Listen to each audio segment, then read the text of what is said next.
Assalamualaikum warahmatullahi wabarakatuh. Untuk Australia USD ya. Australia USD seperti yang kemarin saya bilang, tren masih dalam keadaan bullish ya. Saya mau share satu apa namanya konfirmasi tapi nggak ada di sini. Terlalu terlewat terus ya. Memang di sini kalau misalkan diperhatikan banyak ya momen nih. Ini resisten, become support. Nah, di area ini kita bisa melakukan entry buy. Hanya sudah telat. Oke, sekarang saya mau mencoba melihat pada time frame D1 untuk apa namanya ini Australia USD ya. Nah, Australia USD ini memang hampir mau membentuk pola double bottom. Ya, ini saya akan cek dulu. Ini area support dan ini area resisten. Oke, berarti kuncinya ada di 07453. Nah, itu kunci area untuk apa namanya? Si Nickeline ini ya. Jadi bisa bisa jadi nanti sampai sini dia balik lagi kalau misalkan di area ini dia tidak tembus. Nah, apabila terjadi kenaikan, apabila terjadinya kenaikan nanti pola double bottomnya apa eh, valid gitu ya. Nah, biasanya nanti ada kemungkinan apa namanya bisa terjadinya nanti kenaikan kalau misalkan ini ditembus. Jadi kalau misalkan saat pada time frame D1 ini berhasil ditembus, nah akan ada kemungkinan kenaikan ya.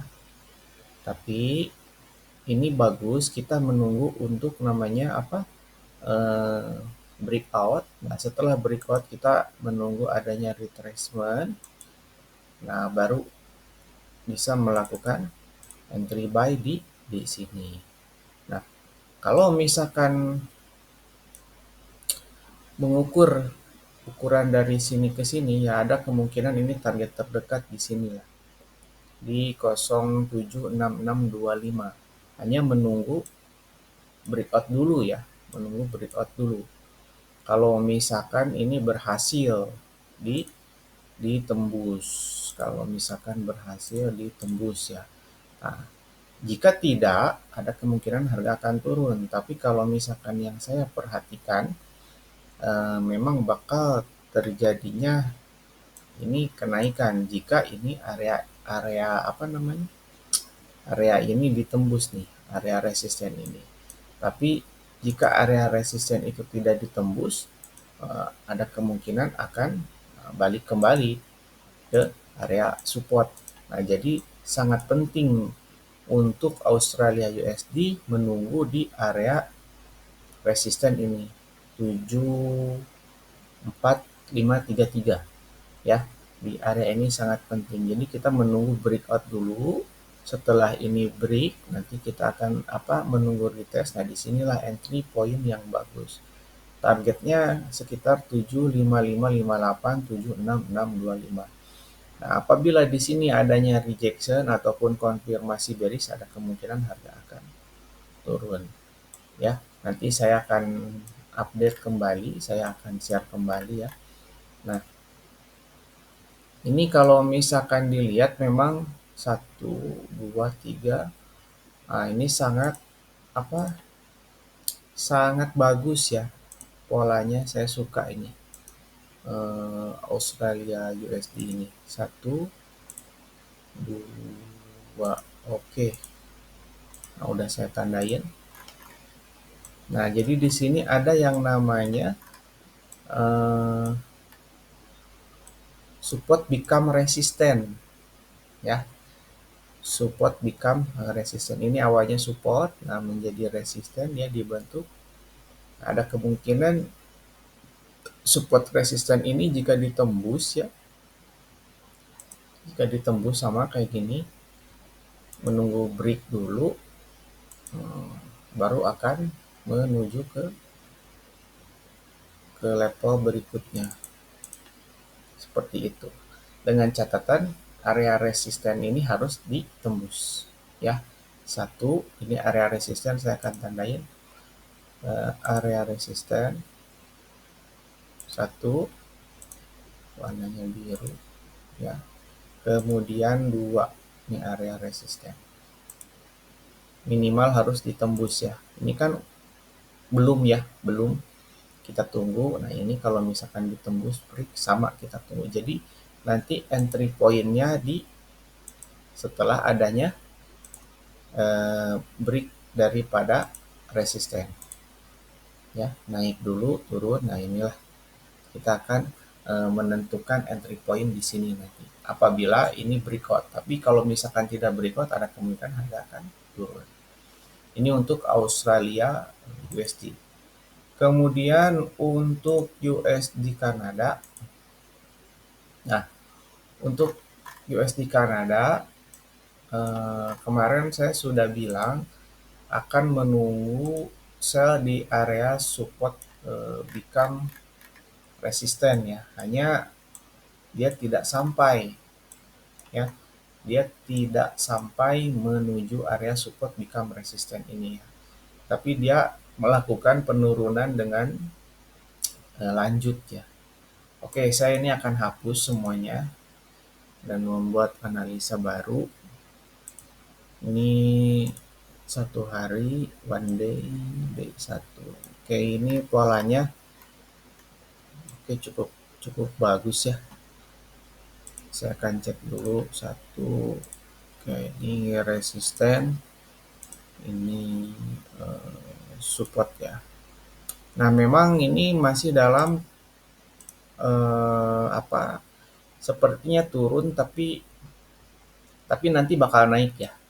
Jadi untuk USD Kanada ini 1, 2 triple top kalau misalkan diperhatikan. Jadi ada kemungkinan ini kalaupun misalkan turun pasti sampai sini, pasti dia akan mencari area support ya. Hanya kalau misalkan untuk saat ini tidak rekomen banget untuk melakukan entry posisi. Sebentar saya cek dulu di time frame weekly. Oke, di weekly ini ada yang namanya. Oke, udah jelas ya. Udah jelas. Sip. Nah, untuk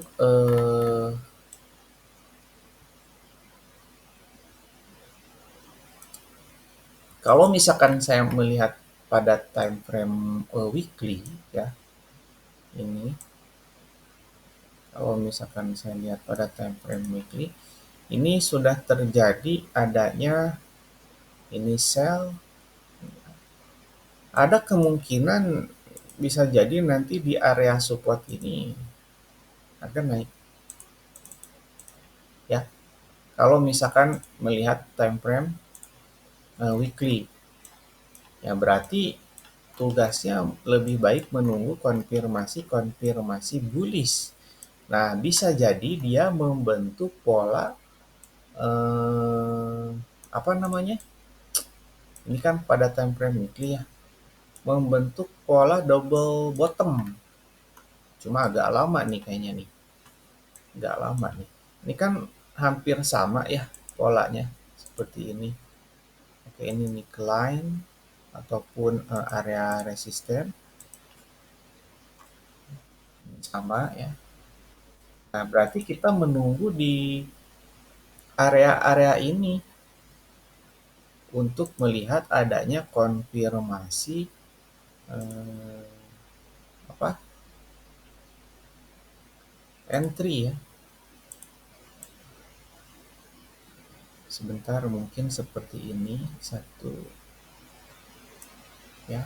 Kalau misalkan yang bagus itu tembus neckline.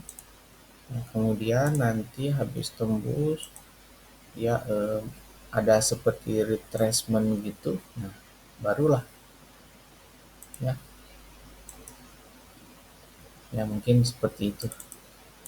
Nah, jadi untuk USD Kanada, saya rasa selama harganya masih di atas 19952 ini ada kemungkinan nanti akan naik ya. Nanti akan membentuk pola double bottom untuk USD Kanada ya. Pasti akan melakukan kenaikan. Hanya pada saat ini belum ya.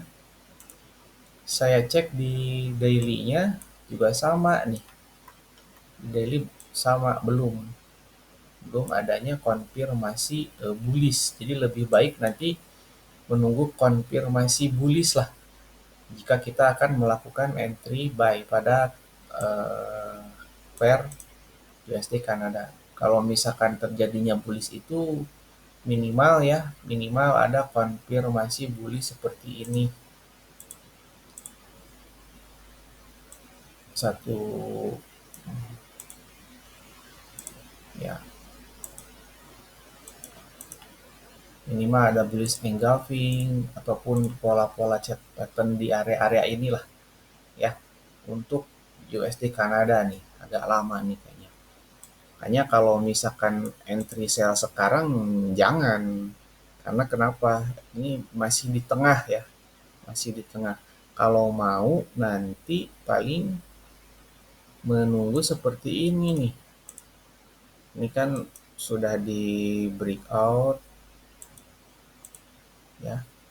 Kemudian belum adanya apa namanya eh, retestment ya ataupun tes ya, kita tunggulah, kita tunggu kalau misalkan ada ya, kemudian nanti bisa terjadinya apa namanya penurunan. Nah mungkin seperti inilah untuk USD Kanada ya. Nah kalau misalkan mau sell lebih baik, ini kan sudah breakout ya, ini sudah breakout. Nah biasanya kalau misalkan sudah breakout seperti itu akan terjadinya retracement. Nah ini belum retracement ya, belum retest ataupun belum pullback ya, di area-area inilah nanti tunggu. Kalau saya menggunakan Pivo hanya saat ini belum berhenti ya, nggak tahu ini berhentinya di sini ataupun nanti akan turun lagi gitu. Jadi masih rancu untuk menghitungnya. Oke, yang jelas sekarang pokoknya untuk USD Kanada seperti ini ya. Untuk jangka panjangnya lebih baik menunggu entry buy di area support 19952. Oke, assalamualaikum warahmatullahi wabarakatuh.